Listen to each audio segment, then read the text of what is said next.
CMs எல்லாம் அப்படிதான் இருக்கும். அப்படிதான் இருக்கும். இதான் ஏஏசிஎம். ஸோ எல்லாருக்கும் வணக்கம்.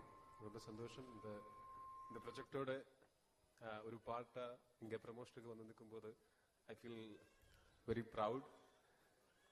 ஏன்னா இந்த ஸ்கேல்ல இந்த கிராண்டியர்ல ஒரு படம் I always wanted to be part of a movie like this.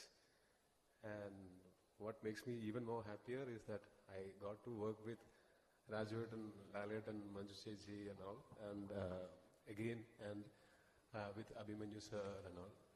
So this is indeed a special project for me because in Lucifer I had a very few days of shoot. கொஞ்சம் scenes தான் இருந்தது. ஆனால் the impact அந்த character என்னோட கரியர்ல எனக்கு கொடுத்தது it's huge.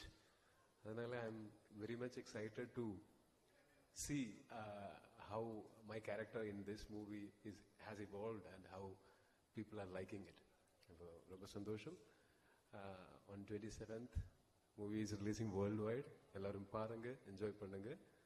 I hope you all will enjoy this. Thank you so much. Super sir. Sir actually நீங்க என்கிட்ட ஒரு விஷயம் சொல்லிட்டு போனீங்க, நெக்ஸ்ட் ஜென்ரேஷன் சிஎம்லாம் இப்படி தான் இருப்பாங்கன்னு சொல்லிட்டு.